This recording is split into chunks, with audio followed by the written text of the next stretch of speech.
Avrupa Parlamentosu İlerici Sosyalistler ve Demokratlar Grubu Başkanı Sayın Johannes SWOBODA, Finansal, Kriz ve Avrupa'nın Toplumsal Dokusu başlıklı Keynote konuşmasını yapacak. Kendisini kürsüye davet ediyoruz efendim. Mr. SWOBODA, the floor is yours.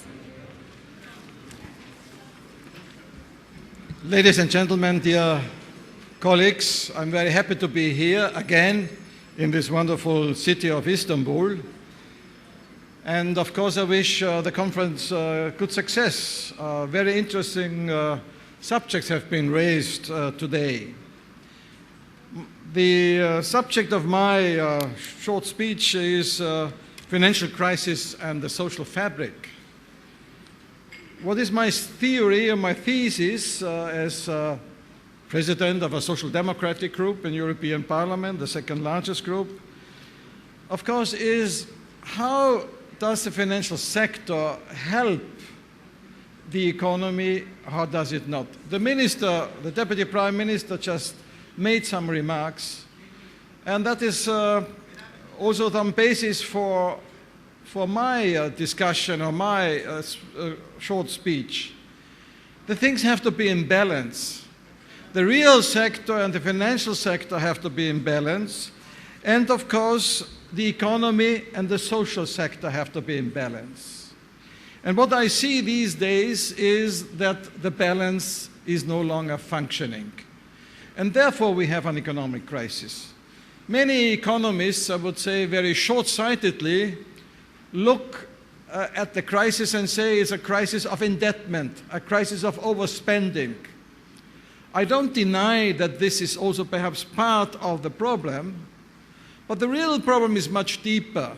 The real problem is that the balance between the economy and the social sector and the balance between the real economy and the financial sector is no longer working. Now, why is that? Or what proof for that do we have? Let me take two examples. The first from the US and the second from Germany.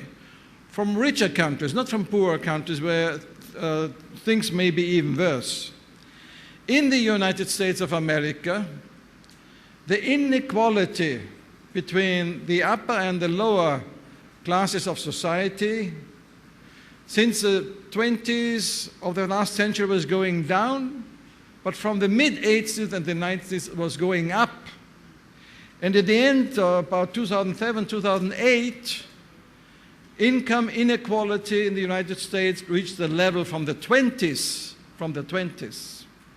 So it was a real increase of income inequality. Let me take an example on wealth in Germany. These days a new statistic has been published. The upper 10 population in Germany had in the year 1998 45% of the wealth and the lower half 4% of wealth. 10 years later already, in 2008, the upper 10% had 53% of the wealth, and the lower 50% only 1% of the wealth. So it shows, again, an increase in the unequal distribution of wealth in Germany. And as I said, I could bring numbers from poorer countries where the situation would be much worse. Now, parallel to this development, and of course in close interrelation with that, many forces in many countries reduced so-called big government. There was deregulation of the financial market, an over-deregulation of financial market, I would say, and many tax exemption has been given especially to the rich. Look at the debate in the United States about the so-called Bush tax cuts, where we see that the unequal distribution of income and wealth was, of course, promoted politically. All these measures, and I speak about the social fragility, all these measures increased income inequality and reduced growth. And there is a connection, I will show to you, there's a connection between income inequality and reduced growth. All statistics, all empirical studies show if income inequality is rising, economic growth is going down, is reduced. And this is a proof that the imbalance on the income side and on the wealth side is reducing economic growth. Now, what happened in the United States, and was surely a contribution to the financial crisis, was that when politicians, and that started already with Clinton, when politicians saw lower income people have no rise in income at all, and we want also them to afford some housing, for example, so we give them cheap credit so that they can afford to buy land and to buy houses. And this was happened. A lot of cheap credits has been given, too much of the cheap credits, or too cheap the credits have been, and this overblowing of the financial sector in the housing sector and the property sector created a big bubble which then imploded and triggered, together with other effects, the financial crisis. Now, you can say if that was the major reason or not the major reason of the financial crisis, but in any way it was helping to increase the financial sector on the one hand and to increase also the danger of a crisis. Now, it's difficult here for me to discuss with all these experts on the financial crisis some critical elements on the financial markets, but I will come back later to what I said at the beginning. It's about the balance between the financial sector and the real sector, between the economy and the social elements.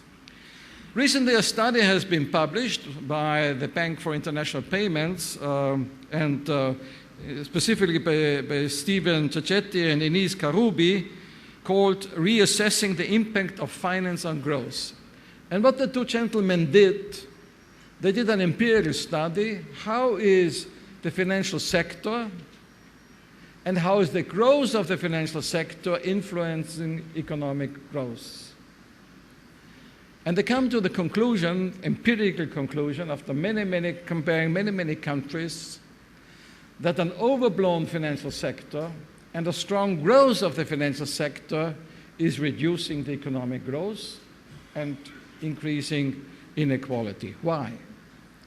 Because the financial sector, and you know it perfectly well, draws many of the resources, intellectual resources, financial resources in its sector, taking it away from the real sector, and therefore, as the authors say, there's a very clear negative relationship. The faster the financial sector growth, the worse it is for economic growth. Or, again a citation, overall the lesson is that big and fast-growing financial sectors can be very costly for the rest of the economy. Again, don't misunderstand me, it's not that financial sector as such is a bad thing, but if it is growing too fast, and if it is overblown in relation to the real economy, it is reducing the real economy and not what it should be in promoting the economy. And it was said here from this rostrum already, I think by 2 or 3 speakers, including the minister, the financial sector is about servicing, and it's called financial service sector, about servicing the real economy and not overshadow and overtaking the real economy. So what do we have to do? First of all, we have to think about more equal distribution of income and wealth. There will always be a difference. But as I said before, it is not now that all of a sudden we have to reduce the gap between the rich and the poor, but it is about coming back to the same level and to the same difference we had some years ago.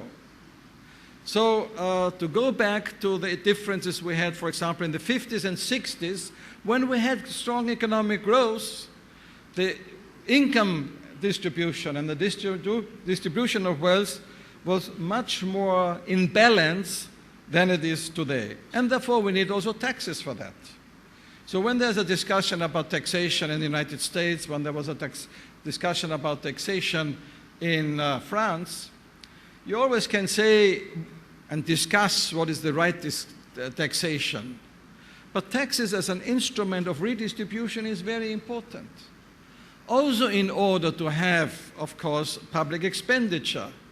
without having a too high deficit. The Minister Babakan just said it very clearly. We have to have some tax measures. You can discuss which are the right tax measures in order to get public expenditure going again without creating too much of the deficit. And in this connection, because it's about economic growth and about employment, European Union, maybe Turkey is an exception from the European scale, in the wider European scale, but in Europe, public investment was decreasing in the last years dramatically. In the United States, public investment is growing. In China, public investment is growing. Even in Japan, investment is growing. Only in the European Union, investment was going down. And investment is going down, then we have a big problem for the employment, and then we have a big problem, of course, for economic growth. And therefore, we need investment going again. For that, we need money. And sorry to say, but from the financial sector, a lot of money can go into investment if we redirect the money from the financial sector again into the investment growth. And because there's so much discussion, and also in the morning today, about what is the right measure to do, I can also bring in what Paul Krugman and Robin Wells wrote recently for the US, and it's also true for the European Union, when they say, our point is that the dramatic rise in the incomes of the very affluent left us ill-prepared to deal with the current crisis. We arrived at a Keynesian crisis, demanding a Keynesian solution, but Keynes' ideas had been driven out of the national discourse, in large part because they were politically inconvenient for the empowered 1%. And you all know the debate about the 1% and the 99%. It's now, some days ago, it was 1 year when Occupy Wall Street started. Of course, it was much of this demonstration were exaggerated, were unrealistic, were out of the blue, and were not helping to come forward to concrete measures. But nevertheless, I think we should make things clear and change our policies in that sense. So what should we do? Again, as I said before, we have to rebalance the economy. We have to rebalance the economy, and that means we have to regulate also the financial markets. The chief of the regulation authority said it's about effective regulation, and I agree. It's about effective regulation, not about over-regulation. And there are many people who rightly say the regulation should be not too complex in order to be effective. And Sebastian Mallaby demanded recently in the Financial Times, regulators should keep it simple. I agree, but then we have to reduce the complexity of the financial markets. Perhaps, I did not a study, but the Turkish banks have been rather outside the crisis situation because their business was more simple, not in a negative sense, more transparent, more clear than some of the inventions and creations in the financial markets in the United States of America and also in some part of Europe. If you try to find, because you want to be innovative, you want to be creative, again and again, new instruments, new measures, new packages in the financial services sector, packages you don't understand yourself, or perhaps just yourself understand it, but nobody else, then the risk is too high. And of course, then the possibility to regulate it's too high. Because you will need the best people in the regulation authority, but the very few best people with these inventions are already in the financial sector. So if you want to have stability in the financial sector, it is to reduce the complexity of some of the financial services instruments and services packages in order that regulators understand and perhaps even that consumers do understand. Because do you really think that consumers understood the big variety of financial packages and instruments which was offered to them? And as always is said in the European Union, if you create a new yogurt or a new something toy for the children, There are many tests for it if you really can give it to the children, if you really can bring the yogurt to the market. But when there were new creation of new financial instruments, there was no much testing about it. It was just offered to consumers. Consumers didn't understand it. Sometimes the advisors of the banks didn't understand it. And there was surprise when there was a big crisis. Therefore, one of the elements, of course, is, yes, we want simple but effective regulation, and that means that the complexity of the financial instruments have also to be reduced. One element which is discussed now in the European Union, of course, is the limitations for the high-frequency trading, because very often with the high-frequency trading, people don't know what will be the result. They don't know, perhaps they don't want to have the result, but a small push on the button may exaggerate results if other people push at the button at the same time or immediately afterwards, and therefore I think we have to limit especially the high-frequency trading.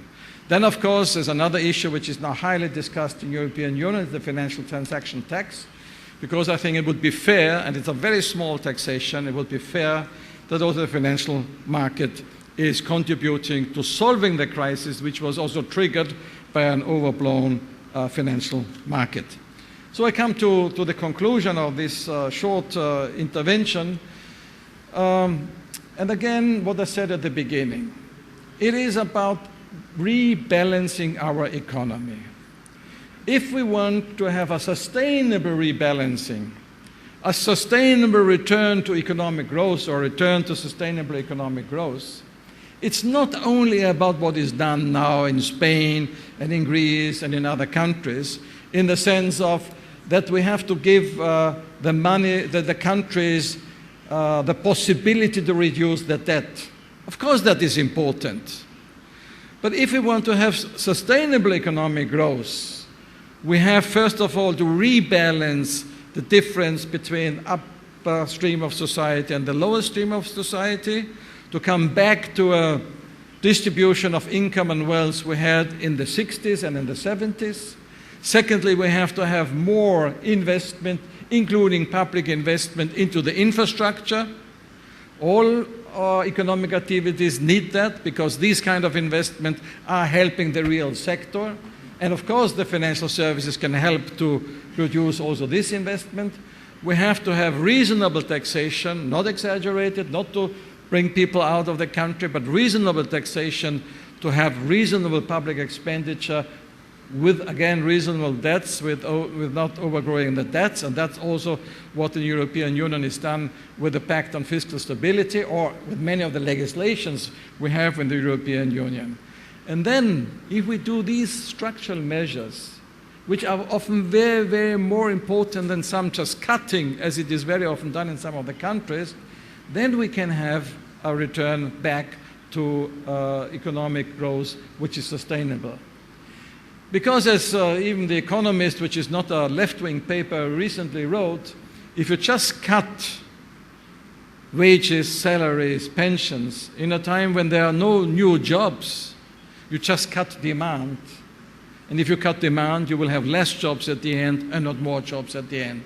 Therefore, the structural reforms, and many of you know probably well the situation in the neighboring Greece, is a structural reform to build up a functioning state, to build up a functioning tax system, is much more important than just cutting to come out of the present crisis. And of course, the final point is, of course, as I said, the social balance. Many of the demonstrations we have, and I don't think about the Occupy Wall Street demonstration, but the demonstration you had recently in Spain, in Portugal, in many of the countries, because they feel the economy is not fair to them. When we heard today also the president of the Islamic Development Bank about the fairness and the social balance, this is what is needed. If you want to have a strong, effective financial sector, you should not disregard the necessity to have at the same time more social fairness in our society, which of course leads finally also to a more equal distribution of income and wealth. Ladies and gentlemen, again, thank you very much for having given me the opportunity to say some of these words. And again, it's not against the financial sector because we need an effective financial sector.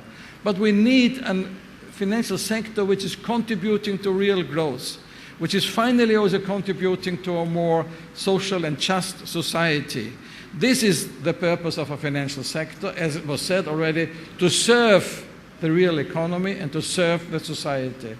In that sense, of course, I support very much and welcome that Istanbul wants to be one of the big financial centers. There are few cities in the world which are so able to host such a financial sector and financial center as Istanbul, with many possibilities already being in the city. It is in some way also a link between European Union and Turkey, but not only between European Union and Turkey, also between European Union, the Black Sea area and the Mediterranean.